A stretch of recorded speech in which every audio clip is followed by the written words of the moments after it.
Hi guys. Last time we were looking at the force of interest and we discussed about the accumulation factors as well. So today we'll look at present values. So previously accumulation factors were introduced to quantify the growth of an initial investment as time moves forward. So however, one can consider the situation in the opposite direction. So for example, if one has a future liability of known amount at a known future time, how much should one invest now to cover for this liability when it falls due? So this leads us to the concept of what we are looking today, which is present value.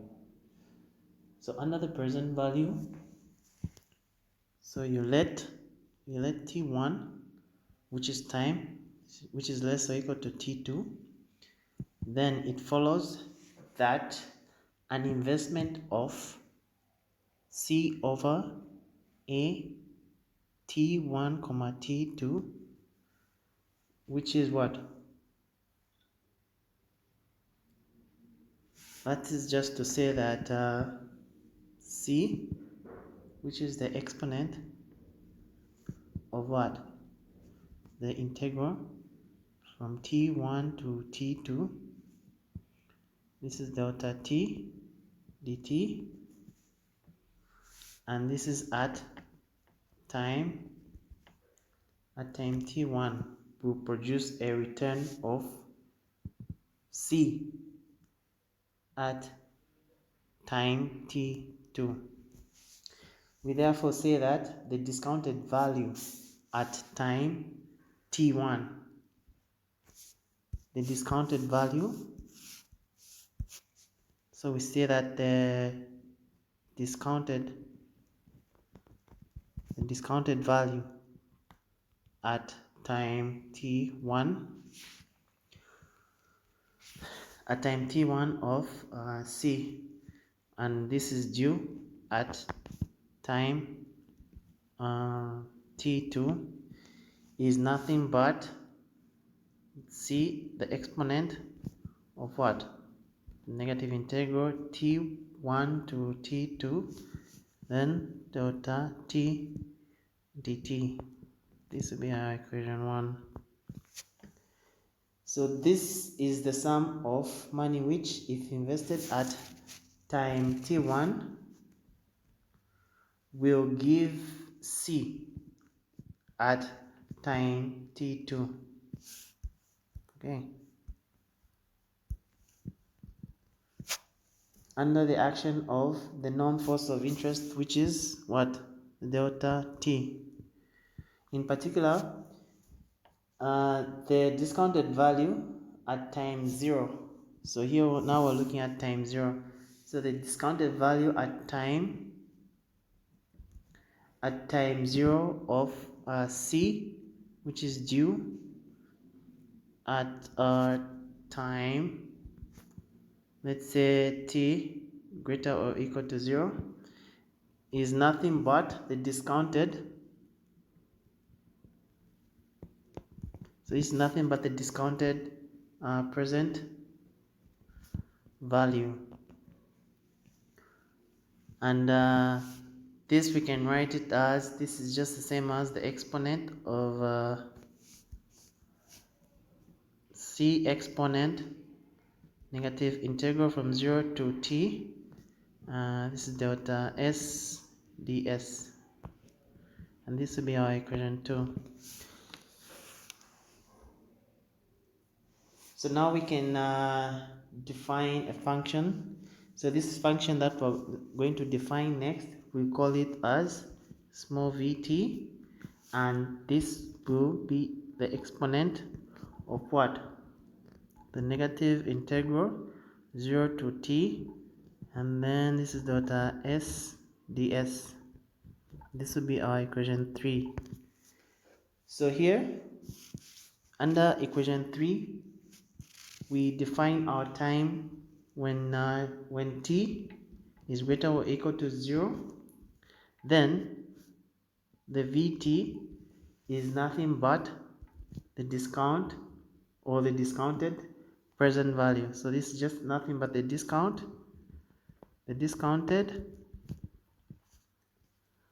present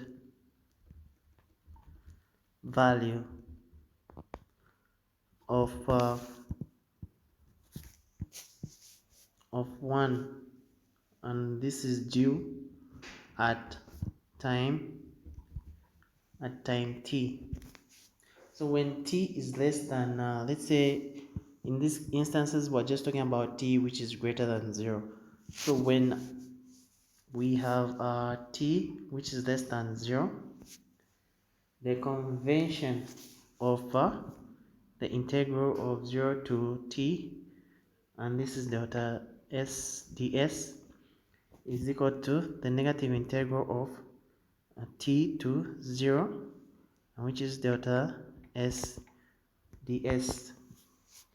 And this shows that in this instance, this shows that our vt is the what? Is the accumulation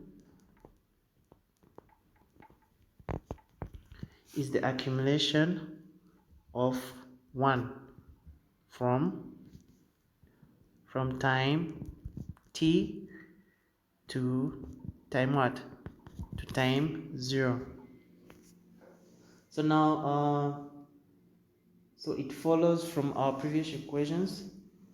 So from our equation 2, from our equation yes, from our equation 1, no, from our equation, yes, from our equation 2 and 3, we can say that the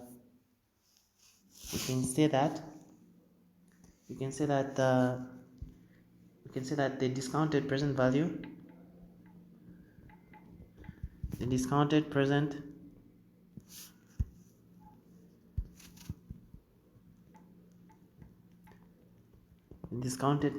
value of c due at a non-negative time t is nothing but what? It's nothing but c v t. So expressions for this v can be easily related back to the interest rates, and these interest rates we looked at were the i's and ip. So let's look at an example regarding this the present value of what we have talked about so far. So we say, for example, what is the present value of 1000 kwacha in 10 years time, if the effective interest rate of interest is 5% per annum.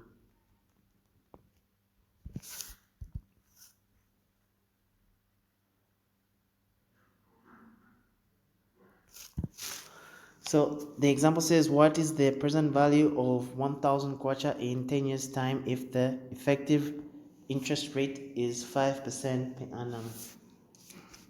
So our solution,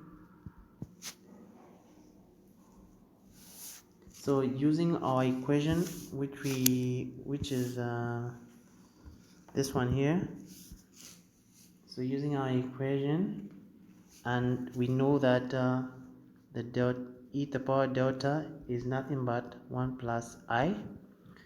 Then the present value is nothing but 1000 kwacha, and you multiply this by v to the power 10. So this gives us what? This is just 1000 kwacha times what? 1.05 to the power negative 10. The reason why we're doing to negative 10 because we know what's our v. V is equal to 1 over 1 plus I, and our I is nothing but 5%. So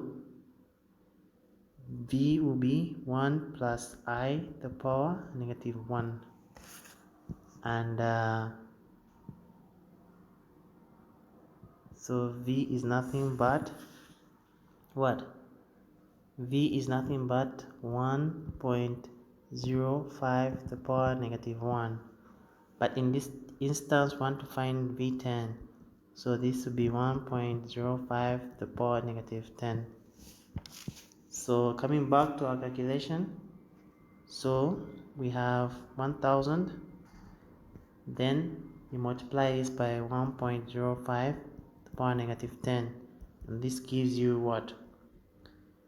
This is the present value 91. So this is the present value of 1000, which is due in 10 years time if the effective rate of interest was 5% per annum.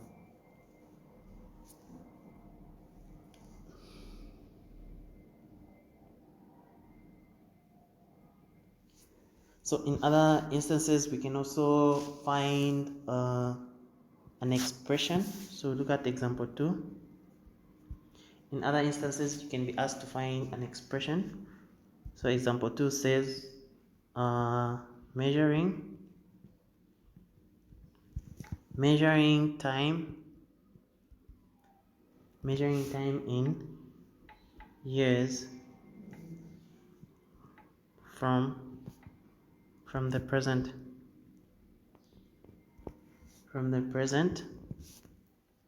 Suppose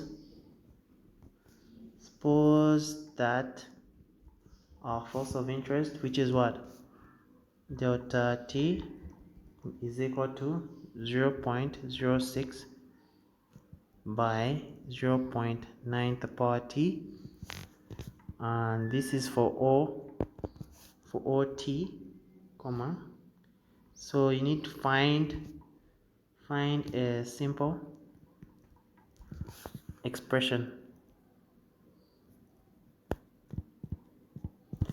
Find a simple expression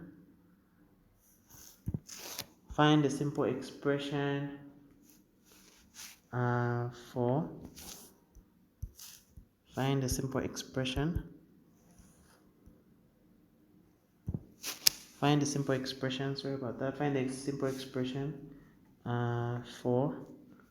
Vt, which is the present value, and hence find the discounted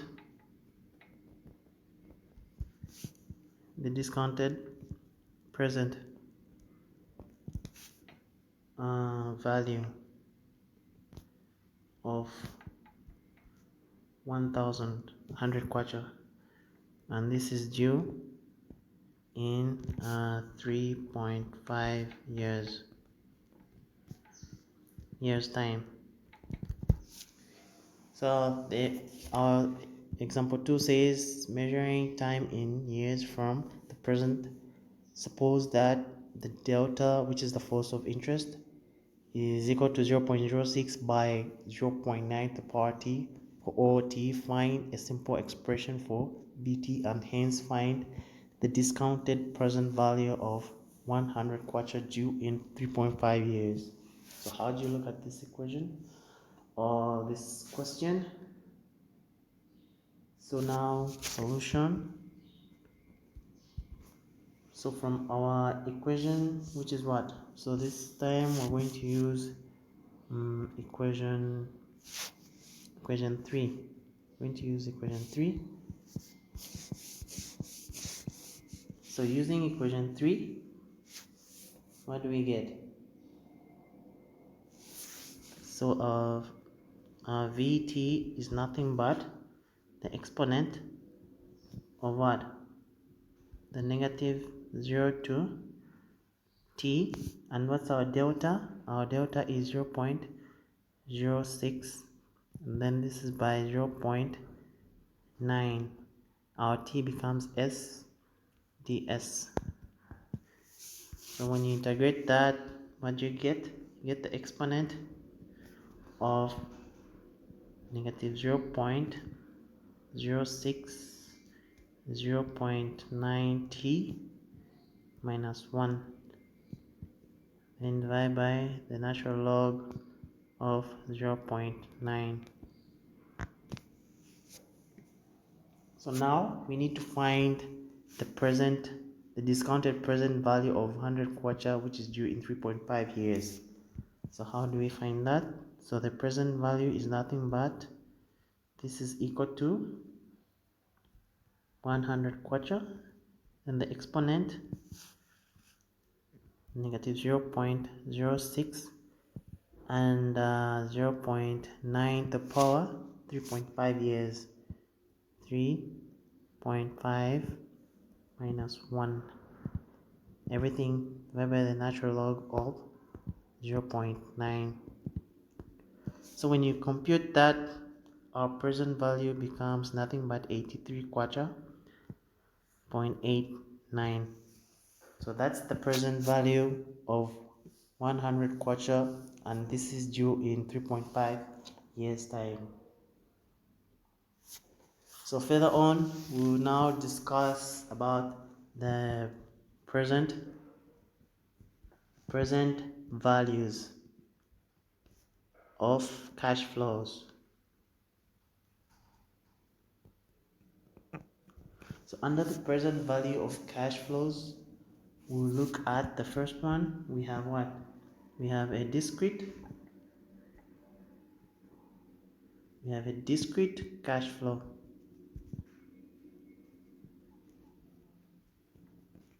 And the second one, if it's discrete, what's the other second one? We have a continuous.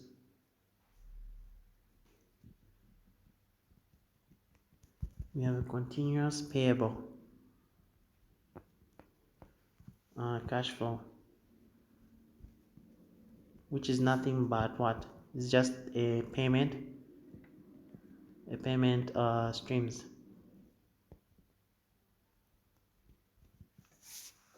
So now, under the first part, which is what? Under the first part of present values of cash flows. So now when we look at the discrete cash flow, so here the present value of, let's say, sums. So under the discrete cash flows, we have sums of the present value of sums of C T1 comma C T2 and so on up to C Tn, and these are due at times, let's say at time t1 for the first one, comma t2 for the second one, and so on up to tn. Then it follows that under the discrete cash flows, we have CT1V VT1 plus CT2V T2 and so on up to CTN,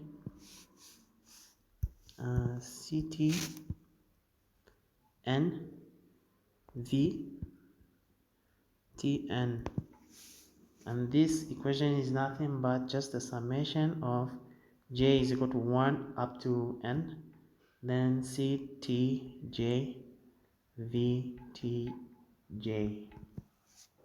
So if the number of payments is infinite, then the present value is defined to be nothing but, if we have infinite if we have infinite series of payments.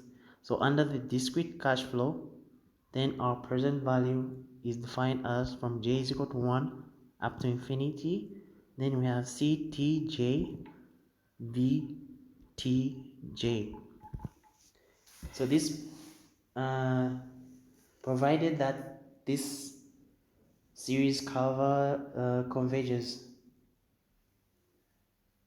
So this process of finding discounted present values may be it can be illustrated as the first one as well. So now let's look at the second part, which is what the continuous payable. Continuous payable cash flows. So under the continuous payable cash flows, the concept of continuous payable cash flows, although it's just like essentially theoretical, it's also important.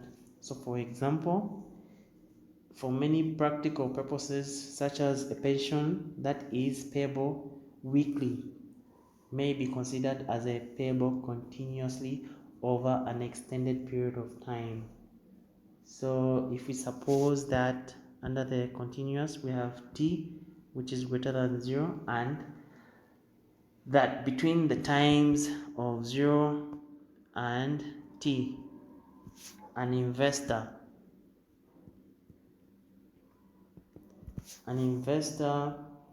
will pay an investor will be paid amount continuously. The rate of payment at t being, so the rate of payment at t being the quater pro t per unit time. So in this case we ask ourselves the question, what is the present value of this cash flow? So in order to answer this question, one needs to understand what is meant by the rate of payment of a cash flow. So you need to understand what a rate of payment is of a cash flow at time t. So if we say that if m, capital MT, denotes the total payment made between time 0 and time t, between time 0 and time t, then we can define, then by definition we can say that rho t is nothing but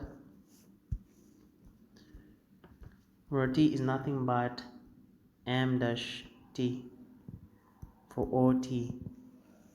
So where the prime denotes the differentiation with respect to time.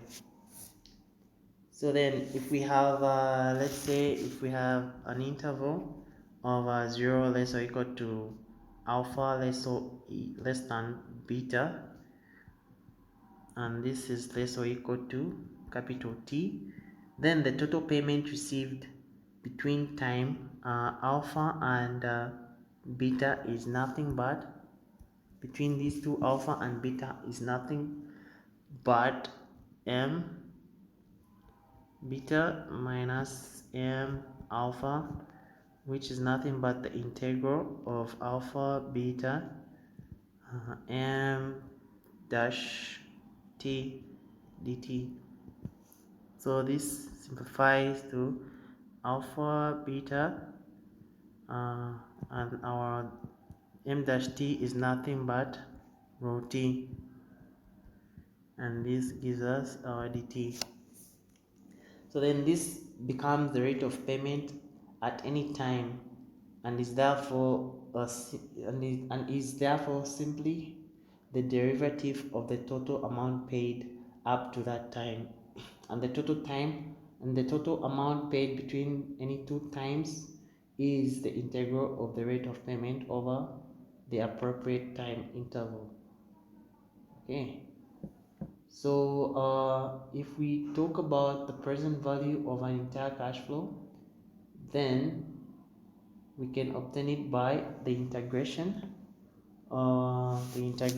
If we talk about the present value of an entire cash flow, so we can say that this is nothing but integration from 0 to capital T, our VT, then our rho T dt. So this gives us the present value of an entire cash flow. So if we look at an example regarding this concept, so for example, so we assume that time is measured in years,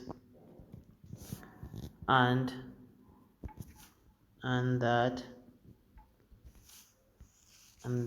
the force of interest, which is what delta t, is nothing but 0.04 for t is less than 10 and 0.03 for t which is greater or equal to 10. So now we need to find the present value Vt for OT, and hence we need to find the present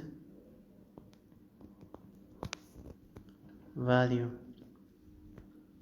of a continuous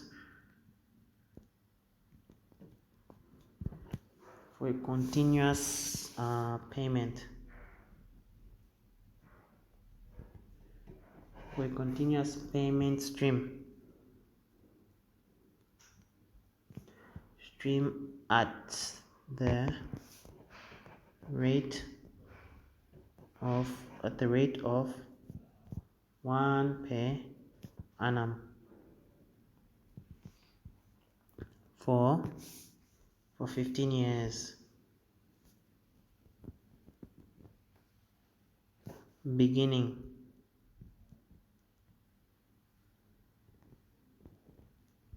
and this is beginning at time 0.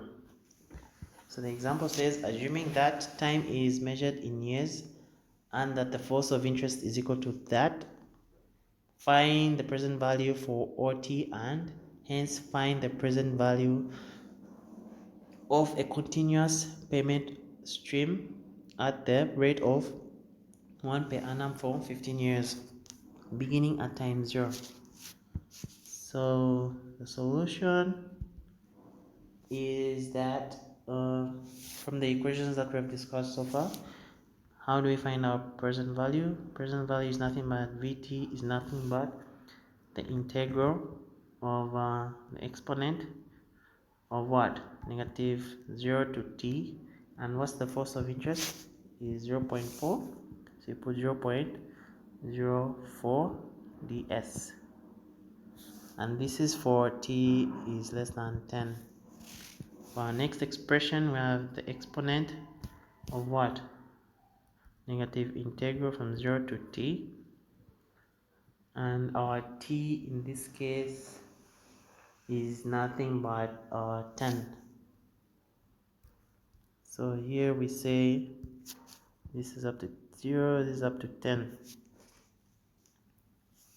Then we have 0.04 ds minus the integral from 10 to t, 0.03 ds. Okay, and this is for t is greater or equal to 10. So if you further simplify this, you get this is nothing but the exponent of negative 0.04t, and this is for t is less than 10. And for the next one, we have the exponent of negative 0.1 minus 0.03t, and this is for t is greater or equal to 10. So now we need to find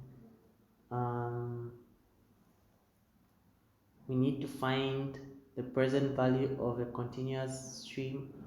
We need to find the present value of a continuous payment stream at the rate of 1 per annum for 15 years. So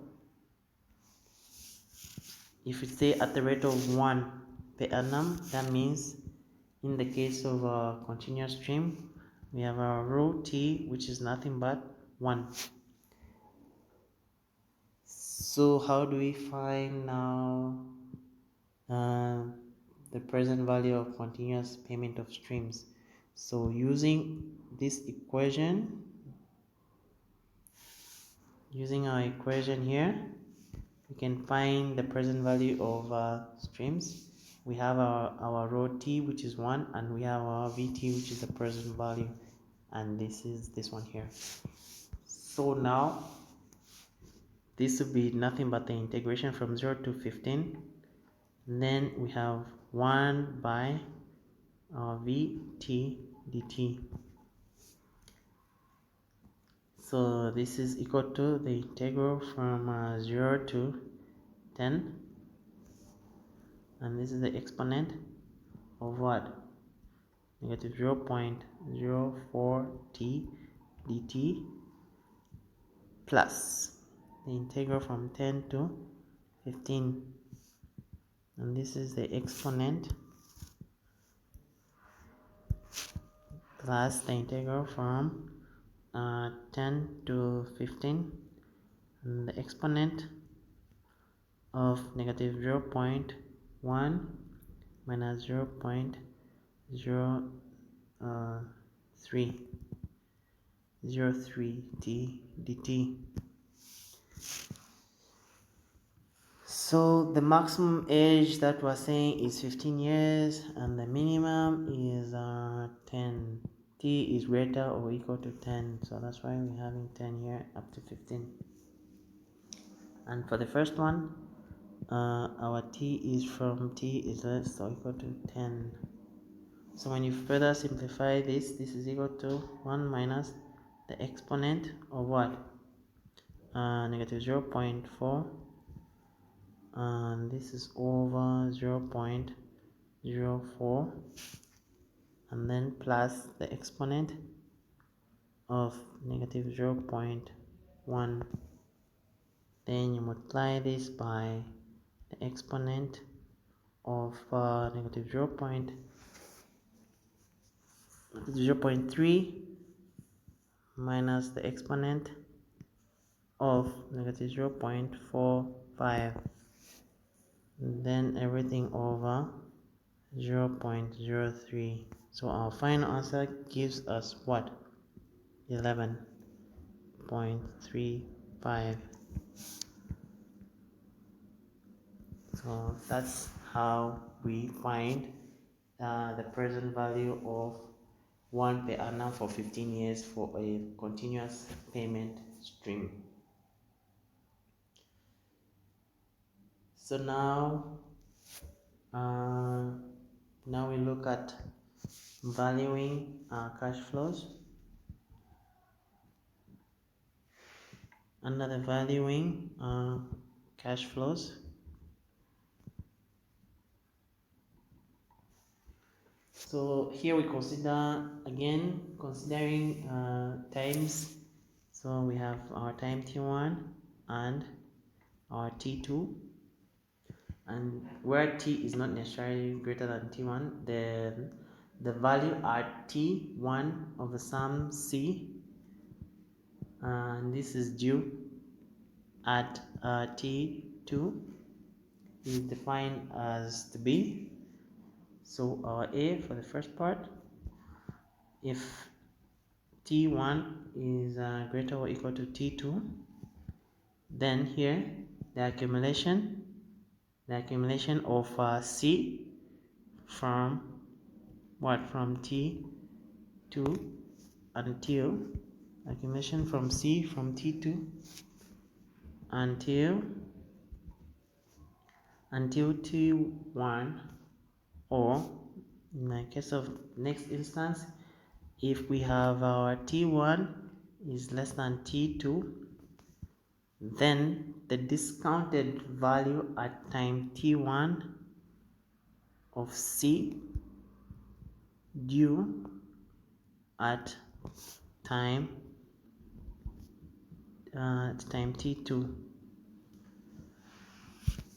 So in both cases, the value at time T1 of C due at time T2 is nothing but C, and this is the exponent of negative integral T1 to T2, and this is nothing but the delta T dt. This we call it as 1 under the valuing of cash flows. And previously we talked about previously we were saying that if we have a case where our T1 is greater than T2, then the integral from T1 to T2 and delta T dt is nothing but the negative of the integral from T2 to T1, and this is to be our delta T dt. So now, since we know that the integral from T1 to T2 delta T dt is nothing but the integral from 0 to T2 delta T dt minus the integral from 0 to T2 to T1 delta T dt. So then we can say that the value at time T1 of our C, and which is due at time T2, is nothing but C, then V T2 over V T1. So in general, the general time T1 of a discrete cash flow at CT at time T and a continuous payment of streams at the rate of rho T per unit time may be found as follows. So how do we find that? So for the discrete case, we have the summation of CT VT over VT1 plus, for the continuous stream of payment, we have the negative infinity to the positive infinity of the rho T, then VT over VT1 dt.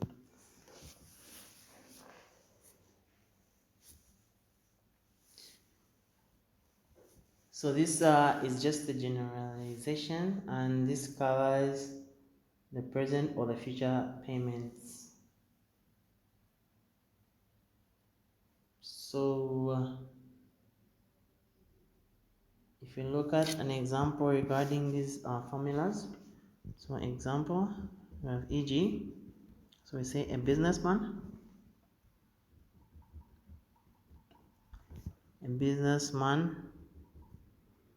is owed the following amounts. So we have 1,000 kwacha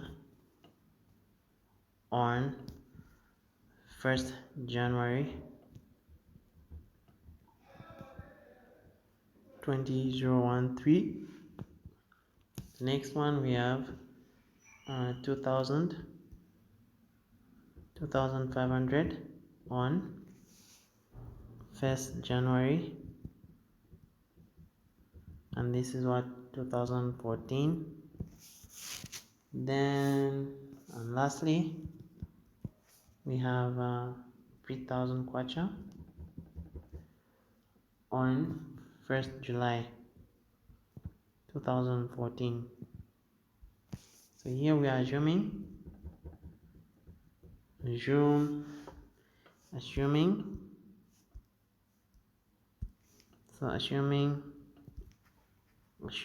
a constant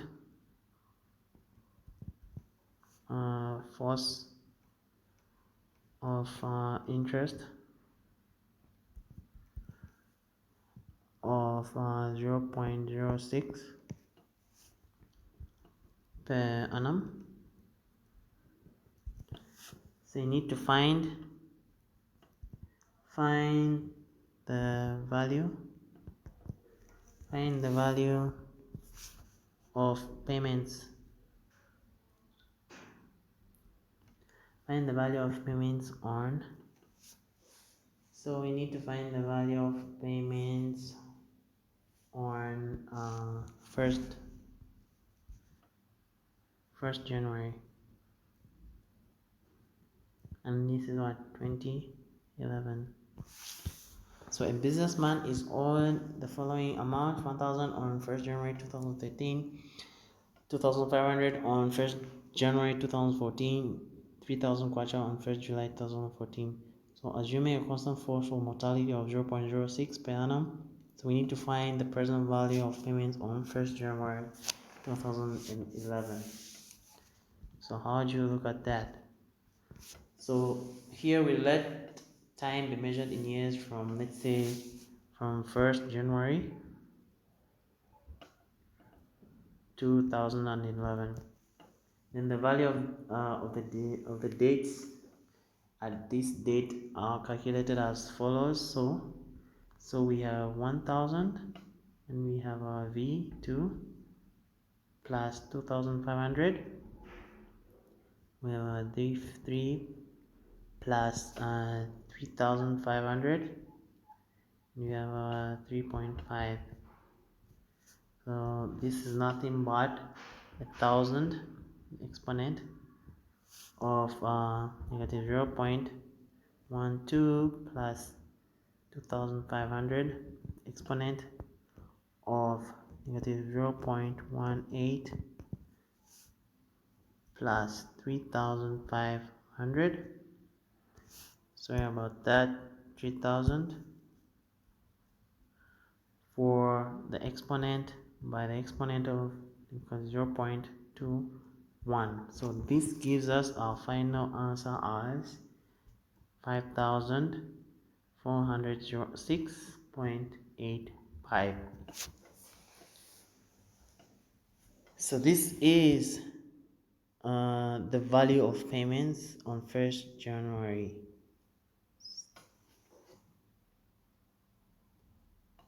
So you need to do some other calculations as well. So let's look at one last example.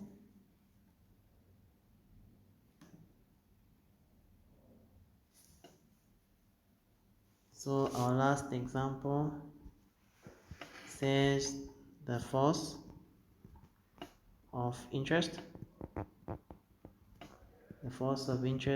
at any time t measured in years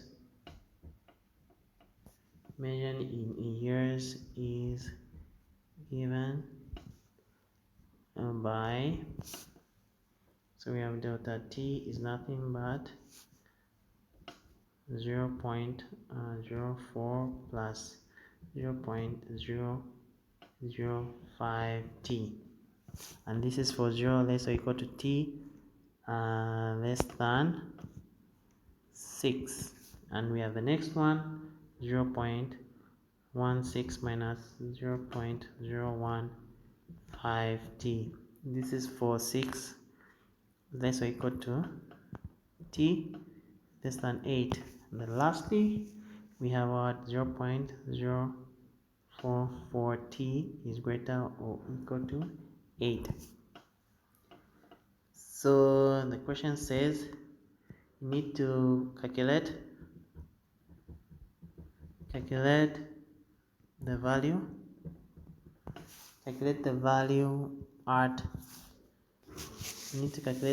at time 0 of 100 kwacha, and this is due at time t is equal to 8.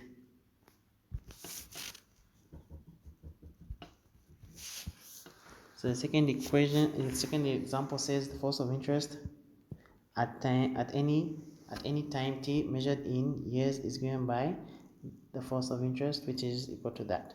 So we need to calculate the value at time 0 of 100 kwacha, which is due at time t8, which is equal to 8. So what is the question talking about? We need the present value of 100 kwacha at time t is equal to 8. So from the formulas that we have seen so far, we need to find 100 kwacha, which is the present value, and a 0.8, and this is the accumulation factor. So the accumulation factor is 0.8. 0.8 is nothing but a 0.6 by a 6.8. So this is equal to the exponent from the integral from 0 to 6. So from 0 to 6 we have the first one, which is what, 0.04 plus 0.005 t dt by the exponent of the integral from 6 to 8. And we have what's our 6 to 8? We have 0.16 minus 0.015 t dt. So when you further simplify this, you get the exponent of 0.44. So now how do we find the present value? So the present value is nothing but 100 kwacha over the exponent of 0.44. So this is nothing but 64.40 kwacha. Okay, so this is how you find the present value using the force of interest and involving a stream of payments. So see you in the live session where we'll look at questions. So you need to practice questions regarding what we have discussed so far. So see you guys and stay safe.